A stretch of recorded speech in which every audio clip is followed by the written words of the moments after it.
आदाब नाज़रीन, INN की खबरों में आपका इस्तकबाल है। मैं हूं शौकत अली सूफी। आइए नजर डालते हैं अब तक की कुछ अहम खबरों पर। कोरोना की तबाहकारियों से नबर्राद आज़मा हिंदुस्तान में अब नए वेरिएंट ओमाइक्रॉन का खतरा गहरा होता जा रहा है। मरकजी वजारत सेहत का कहना है कि मुल्क में कोरोना टीकाकारी पर तेजी से काम हो रहा है, जबकि कांग्रेस के रुकन पार्लियामेंट राहुल गांधी ने मुल्क में कोरोना टीकाकारी की सुस्त रफ्तारी पर सवाल उठाए हैं। कांग्रेस के साबिक सदर राहुल गांधी ने कहा कि मुल्क की बीसदार आबादी को ताहाल टीका नहीं लगाया गया है। नेज़ उन्होंने सवाल किया है कि बूस्टर डोज लगाने की शुरुआत कब की जाएगी। राहुल गांधी ने ट्वीट के साथ एक मीडिया रिपोर्ट का स्क्रीनशॉट भी शेयर किया है। खबरों के मुताबिक हिंदुस्तान में मौजूदा टीकाकारी की रफ्तार के हिसाब से दिसंबर के महीने तक 42% आबादी को टीका लगा दिया जाएगा, जबकि तीसरी लहर को रोकने के लिए दिसंबर 2021 तक मुल्क की 60% आबादी को टीका लग जाना चाहिए था। ख्याल है कि गुज़िश्ता साल से अब तक कोरोना की वबा के सबब लाखों लोगों की जान चली गई है। इस दौरान मुल्क में तमाम अफराद को टीका लगाए जाने का मुतालबा किया जाता रहा है। हाल ही में मुल्क कोरोना के नए वेरिएंट ओमाइक्रॉन के केसेस में लगातार इजाफा हुआ है। मुल्क में कोविड की नई किस्म ओमाइक्रॉन के 15 रियासतों में कुल 213 केसेस सामने आए हैं, जिनमें से 90% को अस्पताल से फारिग कर दिया गया है।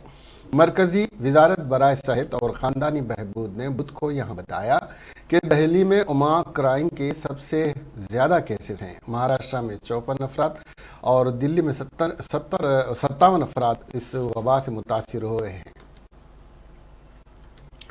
वज़ीर फ़िनांस और सेहत हरीश राव ने हैदराबाद में मुनक्किदा प्रेस कॉन्फ्रेंस को मुखातिब करते हुए मरकजी वज़ीर पीयूष गोयल से मुतालबा किया कि वो तेलंगाना के 70 लाख किसानों और 3 करोड़ अवाम से माफ़ी मांगे। वज़ीर फ़ाइनेंस हरीश राव ने रियासती वज़रा को दिल्ली में 3 दिन तक मरकजी वज़ीर की जानिब से वक्त न देने पर और रियासती बीजेपी कायदीन के दिल्ली पहुंचने के चंद घंटों बाद ही वक्त देने पर बरहमी का इजहार करते हुए हरीश राव ने मरकजी वज़ीर और रियासती बीजेपी कायदीन पर इल्ज़ाम आयद किया कि ये तेलंगाना की TRS हुकूमत के खिलाफ ग्लोबल तशरीह कर रहे हैं।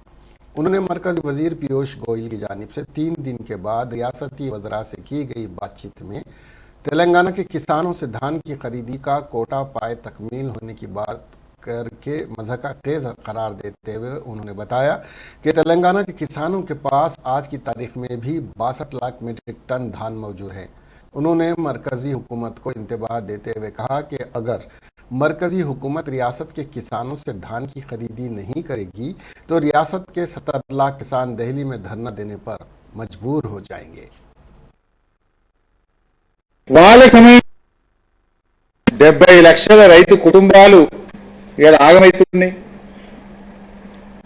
మీరు నిన్నగాక మొన్న బాయిల్ రైస్ కొనమని చెప్పి చేతులు ఎత్తేసిండ్రు. మరి రేపు రా రైస్ కూడా కొనమని సడన్ గా చేతులు ఎత్తితే మా రైతులు ఏం కావాలి? మా రైతులు చలిలో కల్లాల దగ్గర ఉన్నారు. మా రైతులు కల్లాల దగ్గర పడిగాపులు కాస్తా ఉన్నారు. అయ్యా నువ్వు ఇచ్చిన 40 లక్షల మెట్రిక్ టన్నుల కోట అయిపోయింది, తదుపరి కొంటవా కొనవా అని మా రైతుల పక్షాన నిన్ను అడగడానికి వచ్చారు, నీకు అభ్యర్థన ఇవ్వడానికి వచ్చారు. అటువంటి ఒక రాష్ట్ర ప్రభుత్వ బృందాన్ని పట్టుకొని అవమానించేటువంటి హక్కు నీకు ఎక్కడిది అని నేను అడుగుతా ఉన్నాను. What right you have to humiliate our ministers and our state? ఇది ఎక్కడి సంస్కృతి అని అడుగుతా ఉన్నాను. రాజకీయం చేసింది నువ్వు. 3 రోజుల నుంచి మా మంత్రులు మా రాష్ట్ర ప్రభుత్వం తరఫున నిన్ను కలవడానికి వస్తే నీకు సమయం లేదా? మా వాళ్ళని కలవు గాని స్థానిక బీజేపీ నాయకులను ఢిల్లీకి పిలిపించుకొని వాళ్ళకి సమయం ఇవ్వడానికి మాత్రం నీకు సమయం దొరికిందా? రాష్ట్ర ప్రభుత్వం తరఫున వచ్చిన బృందాన్ని మొదలుగలుస్తావా? లేదు నీ రాజకీయ నాయకులను నీ పార్టీ కార్యకర్తలు పిలుచుకొని మాట్లాడి మా మీద బురద చల్లేటువంటి ప్రయత్నం చేస్తావా? ఎవరిది రాజకీయం? ఎవరు రాజకీయం చేస్తున్నారు? మీరు రాజకీయం చేసుకుంటూ మా మీద బురద చల్లే ప్రయత్నం చేస్తూ పైగా మమ్మల్ని రాజకీయం అంటారా మీరు? ఇది ఎక్కడండి? నీ ప్రాధాన్యత ఏది? రాష్ట్ర ప్రభుత్వం నుంచి వచ్చిన ప్రతినిధి బృందాన్ని ముందు కలుస్తావా? లేదు నీ దానికంటే ముందు మీ రాష్ట్ర నాయకులను పిలుచుకొని వాళ్ళకి సమయం ఇచ్చి అభాండాలు వేసి అబద్ధాలు చెప్పి గ్లోబల్స్ ప్రచారం చేసి మా మీద బురద జల్లి రాజకీయం చేస్తున్నది నువ్వు. పైగా మళ్ళా మా మంత్రుల్ని పట్టుకొని మీకు పని లేదా అని మాట్లాడతావా? ఇది ఒక గౌరవ మంత్రి మాట్లాడే భాషనేనా ఇది? ఒక 6 మంత్రులు వచ్చిందంటే ఒక రాష్ట్ర ప్రభుత్వం తరఫున ఇంతకంటే అత్యున్నత స్థాయి డెలిగేషన్ ఇంకోటి ఉంటుందా? ఎంత ప్రాధాన్యత ఉంటే 6 మంత్రులు ఢిల్లీకి వస్తారు? మా ప్రాధాన్యత రైతులు, కానీ నీ ప్రాధాన్యత రాజకీయం. మా ప్రాధాన్యత 70 లక్షల మంది రైతుల ఆత్మ గౌరవాన్ని కాపాడటం, 70 లక్షల మంది రైతుల యొక్క ప్రయోజనాలు కాపాడటం, 4 కోట్ల తెలంగాణ ప్రజల పక్షాన మేము వచ్చినాం. కానీ మీరు ఇంత దుర్మార్గంగా, ఇంత అవహేళనగా, ఇంత అవమానంగా మాట్లాడే నైతికత నీకు ఎక్కడిది? మీకు వెంటనే బేషరతుగా క్షమాపణ చెప్పాలని అడుగుతా ఉన్నా. ఏమంటారు తెలంగాణ బీజేపీ నాయకులు? ఇది రాష్ట్ర ప్రజల్ని అవమానపరచడం కాదా? ఇది రాష్ట్ర రైతాంగాన్ని అవమానపరచడం కాదా? ఇంతకంటే దుర్మార్గమైనటువంటి, ఇంతకంటే హేయమైనటువంటిది ఇంకేమైనా? साबिक रुकन पार्लियामेंट वो बीजेपी कायद विवेक वेंकट स्वामी और साबिक वजीर विनोद कुमार ने अपने वालिद साबिक वजीर वेंकट स्वामी की 7वीं बरसी के मौके पर उनके मुजस्समे वाक़े टैंक बंड पर फूल मालाएं पेश करने के बाद उनकी खिदमात को खिराज पेश किया। विवेक वेंकट स्वामी ने मीडिया से बात करते हुए बताया कि काका वेंकट स्वामी ने अपनी ज़िंदगी में कई एक तालीमी इदारे कायम करते हुए गरीब और दलित तलबा को मुफ्त तालीम फराहम करने के इक़दाम किए। उन्होंने तश्कील तेलंगाना की जदोजहद में हिस्सा लिया था और तेलंगाना की तश्कील अमल में आने पर काफ़ी खुश हुए थे। विनोद कुमार ने बताया कि वेंकट स्वामी अपनी कायम करदा तालीमी इदारे जो काका के नाम से फाउंडेशन कायम किया गया, उससे आज भी रियासत के दलितों और गरीब तबके की मदद की जा रही है। साबिक मरकजी वजीर वेंकट स्वामी की 7वीं बरसी के मौके पर कई सियासी जमातों के कायदीन और कई तंजीमों के रहनुमाओं ने उनकी खिदमात को खिराज पेश किया। मुलुगु जिले के वेंकटापुरम मंडल के सोरुवीडू गांव के साबिक सरपंच को मार दिया गया है, जिसे माओवादियों ने अगवा कर लिया था। विजिदू एरिया कमेटी के सेक्रेटरी शांता की तरफ से जारी करदा एक खत में कहा गया है कि साबिक सरपंच के रमेश को पीर को उस वक्त अगवा किया गया जब वो चेरला जा रहा था और बुध के रोज उसका कत्ल कर दिया गया। माओ नवाजों ने मजीद कहा कि उन्होंने रमेश को मारा है क्योंकि वो एक पुलिस मुखबिर के तौर पर काम कर रहा था और माओ नवाजों को मारने का मंसूबा बना रहा था। रमेश का अगवा कुछ गांव वालों ने देखा, जिन्होंने घर वालों को इत्तला दी। साबिक सरपंच की बीवी करसा राजिता ने माओ नवाजों से अपने शौहर को रिहा करने की दरख्वास्त की और कहा कि वो बेकसूर है। उन्होंने कहा अगर उसने कोई गलती की है तो माओ नवाजों को उसे माफ़ कर देना चाहिए और फौरी तौर पर रिहा कर देना चाहिए था। माओ नवाजों ने बुध की सुबह साबिक सरपंच को कत्ल किया और खत जारी किया। सदर वाईएसआर तेलंगाना पार्टी वाईएस शर्मिला ने मुसलसिल चौथे रोज़ ऐसे किसानों के अफराद ख़ानदान से मुलाकात कर रही हैं जिन्होंने माली मुश्किलात से दो चार होकर खुदकुशी कर ली है। इस सिलसिले में आज वाईएस शर्मिला ने निर्मल ज़िले के अमर सिंह के अफराद ख़ानदान से मुलाकात करते हुए दिलासा दिया। बाद अज़ां उन्होंने मीडिया से बात करते हुए कहा कि रियासती हुकूमत किसानों के मसाइल हल करने में नाकाम रहने की वजह से रियासत के किसान खुदकशी कर रहे हैं। उन्होंने रियासत के किसानों को तयक़ुन दिया कि ये उन्हें इंसाफ दिलाने तक जद्दोजहद करती रहेंगी।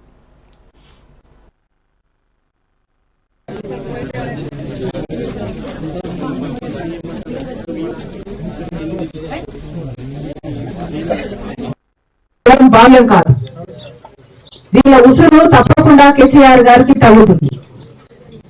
ముఖ్యమంత్రి అన్నాక ఒక ముందు చూపు ఉండాలి. ముఖ్యమంత్రి అన్నాక తన రాష్ట్రంలో ఉన్న పరిస్థితులు ఏమిటి అని అర్థం చేసుకోగలగాలి. ముఖ్యమంత్రి అన్నాక ఏ వర్గం వారు ఎలా ఉన్నారు, ఏ పరిస్థితుల్లో బతుకుతున్నారు, ఎవరు కష్టపడుతున్నారు, వాళ్ళకి నేను ఏం చేయగలను అన్న ఆలోచన ఉండాలి. ప్రతి విషయంలోనూ రాజకీయాలు ఎత్తుకొని ఆయన రాజకీయ లబ్ధి కోసమే పనిచేస్తున్నాడు కేసీఆర్ గారు. ఈ రోజు ఇంతమంది రైతులు ఆత్మహత్య చేసుకుంటున్నారు అంటే దానికి కారణం ఎవరు? ఈ కుటుంబాలు ఆత్మహత్యలు, ఈ కుటుంబాలలో పెద్దలు ఆత్మహత్య చేసుకున్నారంటే దానికి కారణం ఎవరు? కేసీఆర్ గారికి పరిపాలన చేత కాకపోతే పరిపాలన చేత కాదని చెప్పాలి. కేసీఆర్ గారికి రుణమాఫీ చేయడం చేత కాకపోతే రుణమాఫీ నేను చెయ్యను అని చెప్పాలి. అసలు చేస్తానని ఎందుకు చెప్పారు కేసీఆర్ గారు అని ప్రశ్నిస్తున్నాం. కేసీఆర్ గారు రుణమాఫీ చేస్తుంటే ఈ కుటుంబము పెద్ద ఈరోజు బ్రతుకుండేవాడు. 7 ఏళ్లలో 7,000 మంది రైతులు ఆత్మహత్య చేసుకున్నారు. పనులేక చేసుకోరు కదా, అప్పుల తట్టుకోలేకే చేసుకున్నారు కదా. ఈ 70 రోజుల్లోనే రేటుంటే ఈ కుటుంబము పెద్ద ఈరోజు బ్రతుకుండేవాడు. 7 ఏళ్లలో 7,000 మంది రైతులు ఆత్మహత్య చేసుకున్నారు. పనులేక చేసుకోరు కదా, అప్పుల తట్టుకోలేకే చేసుకున్నారు కదా. ఈ 70 రోజుల్లోనే 200 పైగా రైతులు ఆత్మహత్యలు చేసుకున్నారు అంటే ఇది డెఫినెట్ గా ఆత్మహత్యలు కావు, ఇవి కేసీఆర్ గారు చేసిన హత్యలు. వైఎస్ఆర్ గారు ముఖ్యమంత్రిగా ఉన్నప్పుడు ఇలాగే ఉండేనా? వైఎస్ఆర్ గారు ఎంత అద్భుతంగా పరిపాలన చేసి చూపాడు. రైతులు రాజు కాలేదా ఆ రోజు? వ్యవసాయం పండుగ కాలేదా ఆ రోజు? మరి రాజశేఖర రెడ్డి గారు అంత అద్భుతంగా పరిపాలన చేసినప్పుడు కేసీఆర్ గారికి పరిపాలన ఎందుకు చేత కావటం లేదు?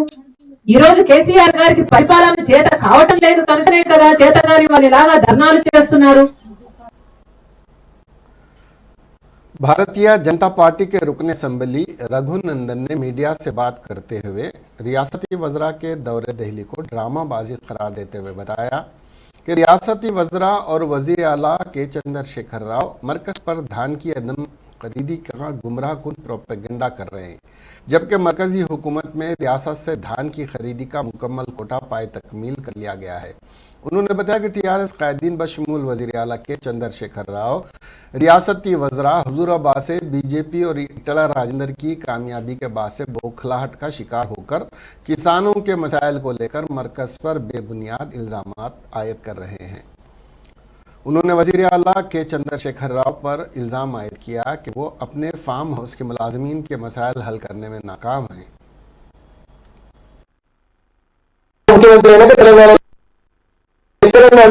అమ్ముకోవడానికి ఒక అవకాశాన్ని కల్పించినాం. మీ ఐకేపీ సెంటర్ ఉంటే పోతుంది. మీ ఐకేపీ సెంటర్ కమిషన్ నువ్వు ఇస్తున్నావా? మేము ఇస్తున్నాం.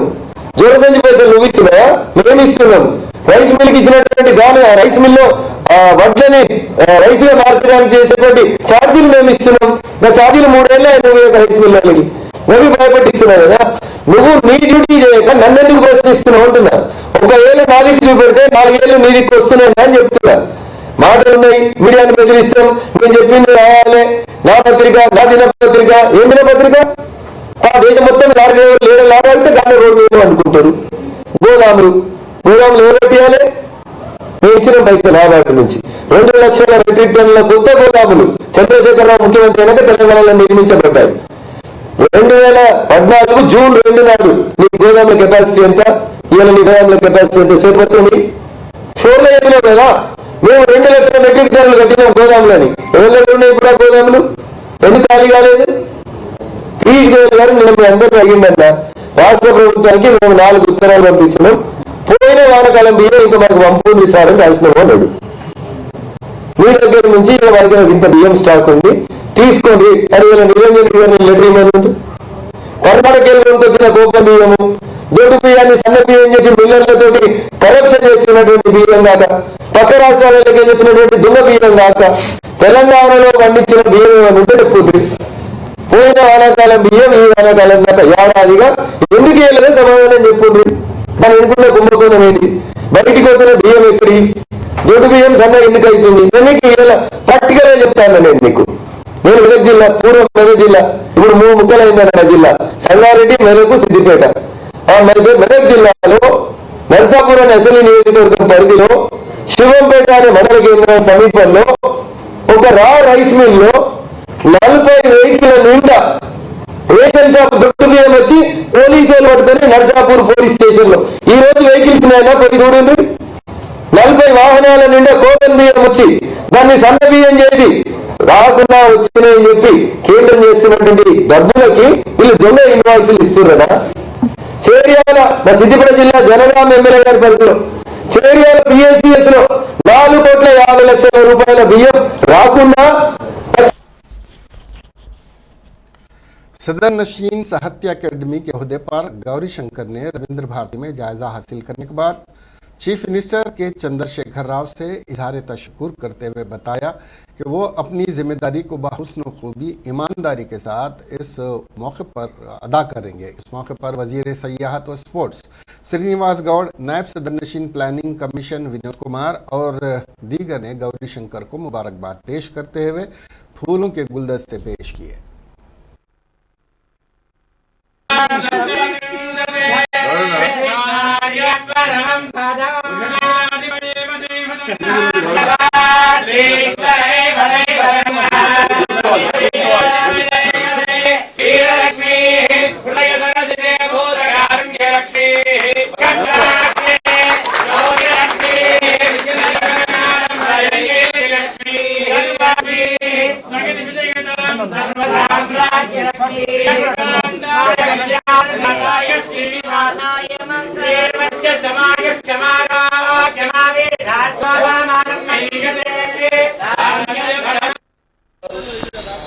కదా సర్వాయి పాపం లాంటి వాళ్ళు, చాకల ఐలమ్మ, కుమరని ఎంతో మంది మహనీయులను వాళ్ళ పేర్ల మీద అవార్డులు ప్రకటించుకోవడం చేయడం. ముఖ్యంగా ఈరోజు మనం చూస్తే ఎవరెవరికి ఏ దానిలో ప్రాధాన్యత ఉందో, ఆంధ్ర గవర్నమెంట్ ఎవరైతే అనగదొక్కబడారో, ఆంధ్రప్రదేశ్లో ఉన్నప్పుడు ఎవరికి గౌరవం దక్కకుండా ఆ ప్రావీణ్యం ఉన్నటువంటి వాళ్ళకు ఎలాంటి గుర్తింపు లేనటువంటి పరిస్థితులలో తెలంగాణ ఉద్యమంలో నిలిచేటువంటి వాళ్ళకు, తెలంగాణ ఉద్యమంలో కేసీఆర్ గారికి అండగా నిలిచిన వాళ్ళని ఈరోజు జూలూరి గౌరీశంకర్ గారు కూడా ఆ రోజు ఎన్నో సాహిత్యంగా ఎన్నో రకాలుగా కేసీఆర్ గారు ఉపయోగపడేది కనుక అలాంటి వ్యక్తి గతంలో రంజన్ సిద్ధారెడ్డి గారికి, వారికి అయిన తర్వాత ఈరోజు జూలూరి గౌరీశంకర్ గారు వారికి ఈరోజు అవకాశం ఇచ్చి మన చైర్మన్ నియమించినందుకు ఆయన జీవితం మొత్తం కూడా ఉదయం లేచినప్పటి నుంచి సాయంత్రం వరకు టోటల్గా పుస్తకాలు రాసుకుంటూ ఉంటారు కనుక సేమ్ సబ్జెక్ట్ ఇచ్చినట్లయితే ఈ ప్రాంతం యొక్క విశిష్టత ఇంకా ఎన్నో వెలికి తీస్తారని చెప్పి వారు చూడడం జరిగింది. ఖచ్చితంగా కేసీఆర్ గారి నేతృత్వంలో ఉద్యమకారులకు కానీ, ఎవరిలో కళాకారులకు కానీ ప్రతి ఒక్కరు కూడా ప్రాధాన్యత ఉంటుంది. కళాకారులకు ఉద్యోగాలు కూడా భారతదేశంలో ఎక్కడైనా మరి ఈరోజు ప్రతి జిల్లాల్లో కూడా ఎక్కడెక్కడ ఏం చరిత్ర ఉంది, ప్రతి జిల్లా యొక్క చరిత్రను, కవుల యొక్క మొత్తం చరిత్రను మొత్తం వెలికి తీసి ఒక పుస్తక రూపం చేయాలనేది మా తప్ప. గౌరీశంకర్ గారి ఆధ్వర్యంలో 10 జిల్లాల్లో ఉన్నటువంటి మన యొక్క ప్రాచీన సాంప్రదాయాల నుంచి మొదలుకుంటే, సాహిత్యం నుంచి మొదలుకుంటే, సంస్కృతి సాంప్రదాయాల నుంచి ఒక హిస్టరీని తయారు చేసినట్లు చేయాలని ఉంది. గ్యారంటీగా మరి అన్నీ జరుగుతాయి. ముఖ్యమంత్రి గారు ఖచ్చితంగా నాటి ఉద్యమంలో ఉన్నటువంటి వాళ్ళకు గుర్తింపు ఉంటుంది. ఓపికతో ఉండాలి, తొందరపడద్దు. ఖచ్చితంగా ఇచ్చిన తెలంగాణ మన గురించి, అందరి గురించి తొందరలోనే నోటిఫికేషన్ కూడా ఇవ్వాలని చెప్పి స్పీడ్ చేస్తూ ఉద్యోగుల విజయం కూడా దాదాపు కంప్లీట్ అయిపోతుంది. తొందరలోనే రిక్రూట్మెంట్ చేసి ఉద్యోగులకు ఉద్యోగ అవకాశాలు ఇవ్వాలనేది కేసీఆర్ గారి తరఫున తొందరలోనే అది కూడా జరుగుతుందని చెప్పని, తెలంగాణ అనేది దేశానికి ఆదర్శంగా ఉంటుందని చెప్పని, తెలంగాణను ఎవరు కూడా ఏ విచ్చిన శక్తి కూడా తెలంగాణను ఖరాబ్ చేయలేవు. తెలంగాణ ఇబ్బంది చేయాలని కానీ, తెలంగాణ అభివృద్ధి చేసే నాయకులను ఇబ్బంది పెట్టాలని కానీ ఎవరు ప్రయత్నం చేసినా వాళ్ళ బోట్లో వాళ్ళు పడతారు తప్ప తెలంగాణ ప్రజానీకానికి, పేద ప్రజలకు, బడుగు బలహీన వర్గాల వాళ్ళకు అందరికీ కూడా. बुध को आंध्र प्रदेश में ओमाइक्रॉन वेरिएंट का दूसरा केस रिपोर्ट हुआ। तफसीलात के मुताबिक कीनिया से ताल्लुक़ रखने वाला एक 39 साल बैनुल अक़वामी मुसाफिर चेन्नई से तिरुपति पहुंचा है और उसने ओमाइक्रॉन के केस की तस्दीक हुई है। आंध्र प्रदेश के पब्लिक हेल्थ डिपार्टमेंट के डायरेक्टर डॉक्टर हेमावती ने बुध को प्रेस का नोट जारी करते हुए कहा है कि ये एक 39 साल गैर मुल्की मुसाफिर 10 दिसंबर को कीनिया से चेन्नई एयरपोर्ट आया और कार से तिरुपति पहुंचा। बताया गया कि तिरुपति पहुंचने पर उसका टेस्ट किया गया और 12 दिसंबर को कोविड-19 के RT-PCR को मुस्बित करार दिया गया। बयान में कहा गया कि नमूना centre for cellular and molecular biology Hyderabad को जेनोम सीक्वेंस के लिए भेजा गया था और ओमाइक्रॉन का नतीजा 22 दिसंबर को मनफी कोविड करार दिया गया। और रियासती हुकूमत ने कहा कि आंध्र प्रदेश में ओमाइक्रॉन का ये दूसरा केस है। उसने ये भी कहा कि कल 45 गैर मुल्की मुसाफिर और 9 राबिता मुस्बित पाए गए और 19 का RT-PCR तमाम नमूने जेन्युइन की तरतीब के लिए CCMB को भेजे गए हैं। दरियासना अवाम को मशवरा दिया जाता है कि फिक्र न करें और किसी भी अफवाह पर यकीन न करें, बल्कि एहतियाती तदाबीर इख्तियार करें और समाजी दूरी पर अमल करें, मास्क पहने, बाकायदगी से हाथ धोएं। एक क्रिकेटर को साइबर जाल साजों ने धोखा दिया, जिन्होंने इससे हिंदुस्तानी क्रिकेट टीम में जगह देने का वादा किया और पैसे बटोरे। मुतासरा ने हैदराबाद के साइबर क्राइम स्टेशन में शिकायत दर्ज कराई। एसीपी KVM प्रसाद के मुताबिक टोली चौकी की रहने वाली खातून और जिसके भाई क्रिकेटर थे। 29 सितंबर को उन्हें नामालूम अफराद की तरफ से कॉल मौसूल हुई, जिन्होंने हिंदुस्तानी क्रिकेट टीम में जगह फराहम करने का वादा किया और 1,25,000 रुपये का मुतालबा किया। जालसाजों का कहना था कि शानदार क्रिकेटर्स को टीम में जगह दरकार है और उनकी मदद का वादा किया गया। उन पर यकीन करने पर खातून ने गुज़िश्ता 2 महीने में 1,25,000 रुपये की रकम मुंतकिल की। ताहम धोखेबाजों ने उसे मजीद रकम का मुतालबा किया। बादअज़ां उन्होंने पुलिस से रुजू किया, जिसने मुकदमा दर्ज करके तहक़ीक़ात शुरू कर दी है। इसके साथ ही ये खबरें यहीं ख़त्म हुई। अब हमें दीजिए इजाज़त और देखते रहिए INN चैनल। खुदा हाफ़िज़।